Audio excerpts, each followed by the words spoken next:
Hello students, how are you? Hope you were able to understand the concepts related to previous exercise of chapter matrices and are able to solve all the questions related to those exercises. Today we will discuss the next concept, that is inverse of a matrix, and a related exercise 3.4. Let us start. To understand the concept of inverse of a matrix, let us first understand the elementary operations of a matrix, or we can call it as a transformation. There are 6 operations on a matrix, 3 are due to rows and 3 are due to columns. These operations are known as elementary operations or transformations. Let us start with the first operation, and first operation is the interchange of any two rows or two columns. We can interchange any two rows or columns. That is Ri will change with Rj or Ci will change with Cj. That is interchange of rows or interchange of columns. For example, applying R1 changes to R2 means position of R1 and R2 we are going to change in the matrix. Let us take this example.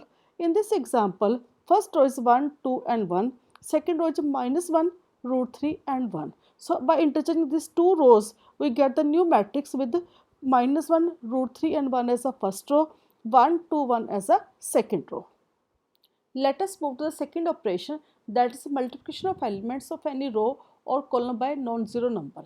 Non-zero number can be anyone 1, 2, 3, 4 like this way. So the row will change, that is suppose Ri row, it will change to Kri, and similarly Ci row, Ci column will change to Kci, that is column will multiply by the k, that is each element of the column will be multiplied by the k. Let us take this example to understand this concept more clearly. Here we apply the concept that C3 will change to 1 by 7 C3. It means all elements of column C3 will be multiplied by 1 by 7. Let us find the column 3 in matrix B, and this column 3 is 1, 1. So in this column we will multiply these two elements, that is both are 1 by 1 by 7. So this will change to 1 by 7 and 1 by 7. This is a new matrix B in which the third column is changed from 1 to 1 by 7 and 1 by 7. Now we move to the next operation, that is addition to the elements of any row or column and the corresponding elements of any other row or column multiplied by any non-zero number. That means we can add the two rows. Even we can add the two rows by multiplying one row with any non-zero number. That is Ri row can be changed to Ri plus k into Rj. Or we can say Ci column can be changed to Ci plus k into Cj. That means we can first multiply the elements of row Rj with element k, and then we'll add it to row Ri. This will be the new row Ri. Let us understand this by taking this example. Here we apply the method, that is R2 will be changed to R2 minus 2 times R1. Let us first find out the R1 and R2 row in matrix C. Here R1 row is 1, 2 and R2 row is 2, -1. According to this concept, we have to change R2 row. R2 row will be equal to R2 minus 2 times R1. So multiply the elements of R1 with 2. This will change to 2, this will change to 4. Then we'll subtract it. 2 minus 2, 0. And we subtracted -4, -1 and -4 gives rise to -5. By applying this concept, the matrix C changes to 1, 2 first row, 0, -5 second row. Now we move to the next concept, that is invertible matrices. To understand the concept of inverse of a matrix, let us understand these 3 points. First point is, if A and B are two square matrix, that is of order M, such that AB is equal to BA is equal to I. I means identity matrix.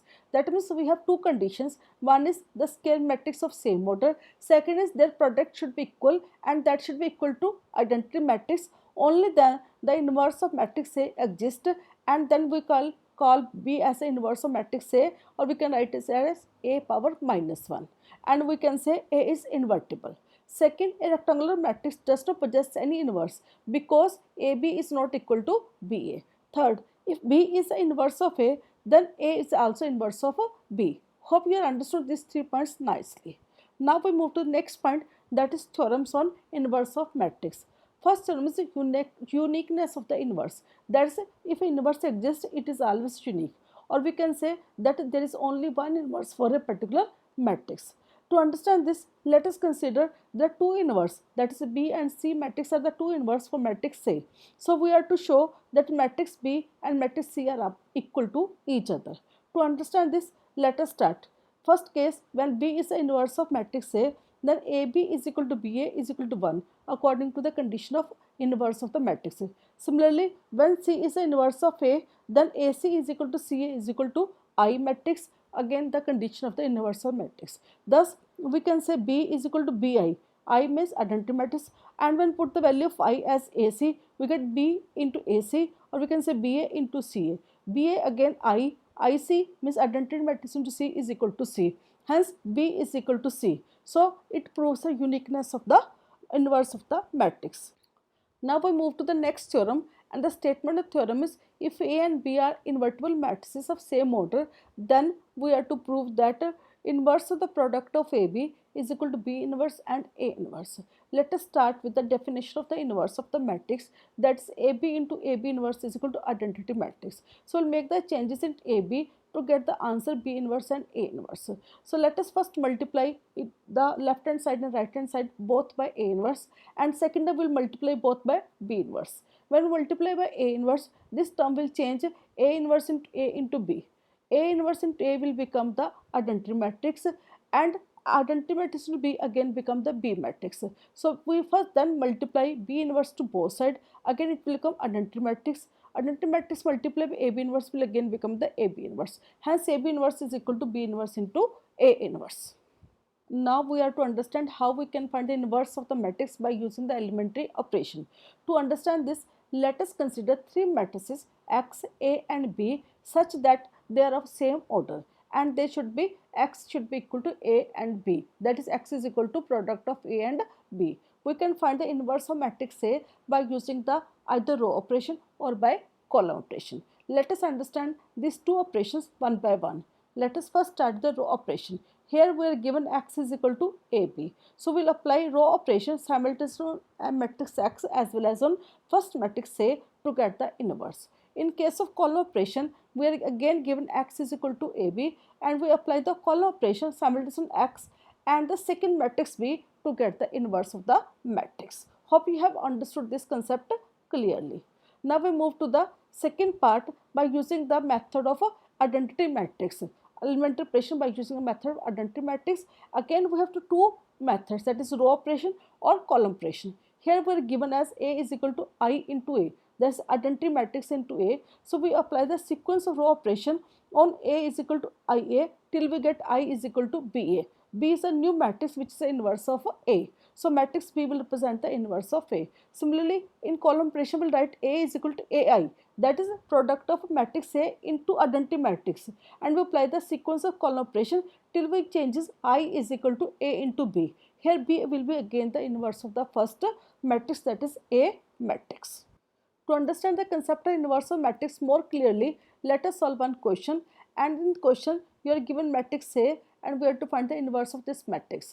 So we'll use the concept A is equal to IA. I is the identity matrix, so we'll put the value of matrix A and I identity matrix into this equation to get this equation. So we'll make the changes in matrix A and matrix I, so that this whole equation changed into I is equal to B into A. So then B will represent the inverse of matrix A. So let us make the changes. First we will apply the row operation, that is changing row R2 to R2 minus 2 times R1. That is, we will subtract the elements of R1 multiplied by 2 from R2 to get the new row R2. Here we can get this 1 multiplied by 2, 2 minus 2 is equal to 0. Similarly, 2 multiplied by 2, 4, minus 1 and minus 4 will give the minus 5. Same changes will make over here. 1 multiplied by 2, 0 minus 2 is equal to minus 2. 0 multiplied by 2, 1 minus 0 is equal to again 1. So this is the first operation we have applied. Now we change minus 5 to 1. In order to do so, we apply this operation. R2 changes to minus 1 by 5 R2. That is, we multiply the row R2 with minus 1 by 5. So this number will change to 1. Similar changes will make in this matrix. Minus 2 multiplied by minus 1 by 5 will give you 2 by 5. 1 multiplied by minus 1 by 5 will give you minus 1 by 5. Now we have to make this number as 0, so that this matrix will become the identity matrix. For that we apply this operation, changing row R1 to R1 minus 2 times R2. So 2 minus 1 into 2 is equal to 0. So this will become the identity matrix. Same changes will make over here to get the matrix 1 by 5 as and 2 by 5 as a row 1. 2 by 5 and minus 1 by 5 as a row 2. So this complete matrix is the inverse of the previous matrix, that is matrix A. Hope you have understood the concept of inverse of matrix nicely and are able to solve all the questions from the exercise 3.4. If you face any problem or have any doubt, do write in the comment section. If you like my video, share it with your friends and your classmates. Do subscribe my video for regular updates. Till then, goodbye.